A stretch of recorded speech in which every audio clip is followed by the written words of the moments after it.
میں کہنے سے بات میں ان کے وزن ہے وہ ٹھیک ہے کہ آپ نے پارلیمنٹ کے جوائنٹ سیشن میں اپنے قانون سازی آپ نے کر لی اور کچھ نہ کچھ آپ نے کر لیا، گزارا کر لیا، لیکن عام تاثر یہی ہے کہ حالات آپ کے پتلے ہیں، تن تنہا حکومت رہ چکی ہے، کچھ اسٹیبلشمنٹ کے ساتھ بھی آپ کی دراڑیں ہیں، وہاں بھی تعلقات اب اچھے نہیں ہیں یا ایٹ لیسٹ سپورٹ نہیں ہے، وہاں بھی ماحول میں تبدیلی آ گئی ہے، اپوزیشن کی جماعتیں اکٹھی ہو گئی ہیں، اگر پی ڈی ایم ابھی سڑک پہ اکٹھی نہیں ہے پیپلز پارٹی ان کے ساتھ تو پارلیمنٹ کی حد تک وہ کہہ رہے ہیں کہ جلدی انتخابات ہونے چاہیے۔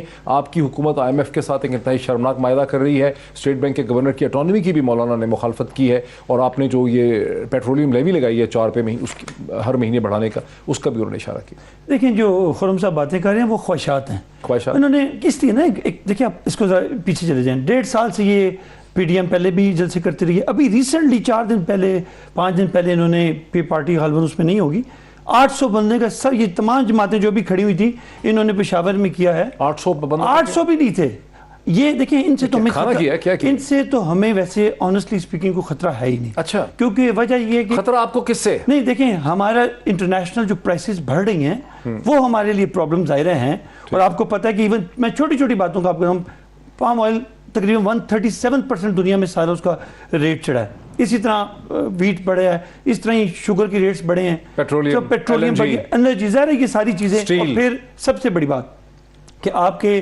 جو شپمنٹس تھیں وہ ابھی بلاک ہوئی ہوئی ہیں، دنیا ساری کی رپورٹیں پڑھ لیں۔ مجھے تو افسوس ہوتا ہے کہ یہ عوام سے پہلے بھی جھوٹ بولتے رہے ہیں، انفارچونیٹلی آج بھی یہ جھوٹ ہی بول رہے ہیں اور یہ ان کو گمراہ کر رہے ہیں۔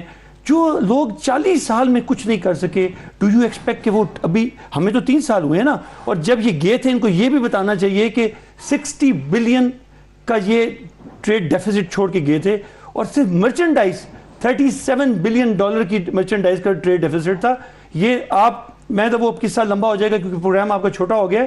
پرابلم یہ ہے کہ انہوں نے آج تک عوام سے کبھی سچ بولا ہی نہیں۔ کیا ادھر بھی آپ کو قتلی خط ہے، ان کی ویریفیکیشن کیوں نہیں آج کرائی جاتی؟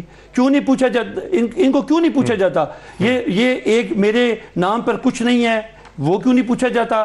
پھر یہ پوچھا جائے کہ جی آپ نے جو ابھی ریسنٹلی یہ ان کی بیل لگی ہوئی تھی، ابھی ان کو 17 تاریخ کو 16th ارجنٹمنٹ ہے، اور یہ آپ اچھا اٹیک کس پہ کر رہے ہیں؟ انہی ججز پہ کر رہے ہیں جو ان کے کیسز سے ریلیٹڈ ہیں۔ مجھے آپ بتائیں کہ اور فیصلہ، کوئی نیشنل لیول کا فیصلہ، اس پہ یہ آئے ہیں؟ سارا ان کا زور اور سارا ان کا جو انہوں نے جو فراڈ لگائے ہوئے انفارچونیٹلی، وہ صرف اس لیے کہ مریم نواز اور شہباز شریف صاحب بچ جائیں۔ اس کا جواب کلیئرٹی ہے، مجھے بتائیں اور کیا ان نے اور کون سا کیس ہے؟ مجھے یہ بتا دیں خرم صاحب آپ کس چیز کا جواب دینا چاہتے ہیں؟ یہ خرم دیکھیں یہ پی ڈی ایم ہے، ایسے نہیں ہوگا ڈاکٹر صاحب۔ بات یہ ہے پی ڈی ایم کے پاس آپ 2/3 چلتا تھا ٹائم۔ بات یہ ہے کہ ان لوگوں نے آج ان کا یہ بات کرتے ہیں، کورٹ نے ان کو باہر جانے دیا، یہی کورٹ ہے نا جنہوں نے باہر جانے دیا۔ آج انہیں کورٹ کی اگر عزت رکھنی ہے تو واپس آئیں۔ آج وہاں کھڑے ہو کے دندناتے پھر رہے ہیں، صحت مند تندرست، وہ کھڑے ہو کے بات کر رہے ہیں، تو یہ انفیئر۔ اگر آپ نے ان کی عزت، آپ سمجھتے ہیں کہ کورٹ کی عزت تو پارٹیسپیٹ کریں، آپ حصہ ڈالیں۔ اب دیکھنا یہ کہ خرم صاحب جی میں جواب یہ دینا چاہتا تھا، اور ابھی بھی جو حقیقت یہ ہے کہ 3 سال پہلے پاکستان میں، پاکستان کے اندر، پاکستان کی مٹی سے اگی ہوئی گندم اتنی وافر تھی کہ ایکسپورٹ ہو رہی تھی۔ اب 3 سال میں یہ نحوست آئی ہے کہ ہمیں باہر سے گندم منگوانی پڑ رہی ہے، اور پھر کہتے ہیں جی باہر تو گندم مہنگی ہوگی۔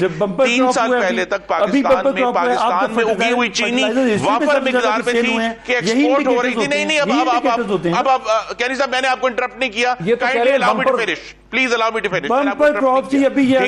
وافر تھی، آج پاکستان میں اتنی نحوست ہے کہ آپ کو چینی بھی امپورٹ کرنی پڑ رہی ہے۔ پوری دنیا میں 5% مہنگائی ہے، پاکستان میں 20% مہنگائی ہے، اور ان کے کنٹرول میں نہیں آ رہی۔ دوسری بات ہے کہ جس عدالت کے ہم نے آغاز کیا، پلیز کیانی صاحب آپ مجھے انٹرپٹ کر رہے ہیں۔ آپ کا ٹریڈ ڈیفیسٹ کا مجھے اب جواب دیں۔ ڈاکٹر صاحب آپ کیانی صاحب کے ساتھ شو کر لیں، میں تو شو نہیں کر سکتا اگر یہ مجھے انٹرپٹ کریں گے تو۔ جی یہ تو کوئی طریقہ نہیں ہے، بات مکمل کریں۔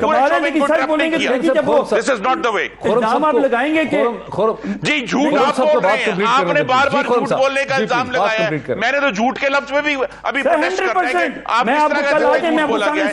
سچ یہ ہے کہ عدالت نے بنی گالا کو 11 لاکھ روپے لے کر ریگولرائز کر دیا اور پورے ملک میں غریبوں کی چھتیں گرا دی ہیں۔ یہ سچ ہے۔ سچ یہ ہے کہ عدالت نے بنی گالا کو صرف 11 لاکھ روپے میں ریگولرائز کیا، یہ بھی سچ ہے۔ اور پورے پاکستان میں لوگوں کی چھتیں گرا دی ہیں، لیکن نہیں، اس میں نہیں مانیں گے۔ اس کا جواب لے لو، میں جواب دیتا ہوں نا، اب آپ اگر دنیا میں مہنگائی 5% ہے، اس ملک میں 20% ہے، اور یہ جو مہنگائی ہے پاکستان میں وہ عمران خان کی نالائکی، بد انتظامی اور مافیا سرپرستی کی وجہ سے ہے۔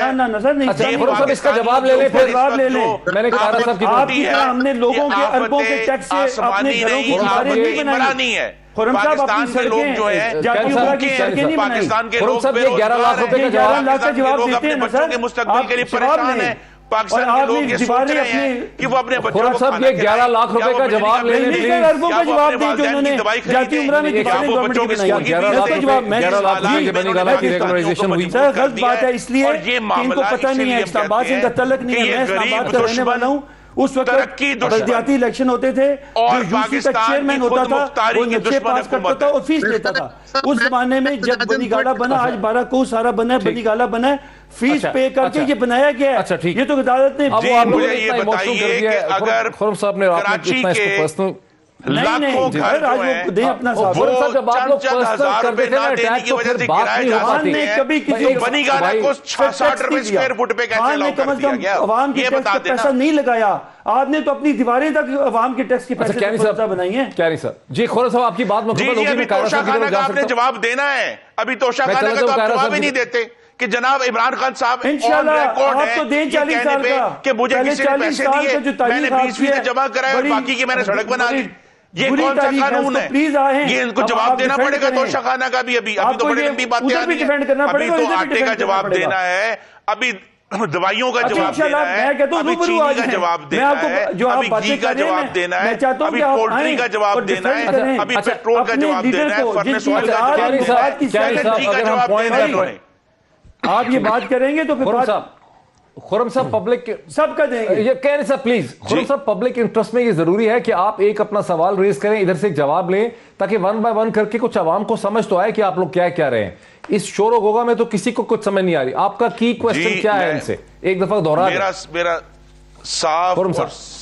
صاف اور سیدھا سوال یہ ہے کہ پچھلے 28 مہینوں سے پاکستان میں اشیائی کرونا شروع ہونے سے 8 مہینے پہلے سے پاکستان میں اشیاء خوردونوش کی مہنگائی 10% سے اوپر ہے۔ اس وقت کنسسٹنٹلی 17 اور 18% ہر مہینے آ رہی ہے۔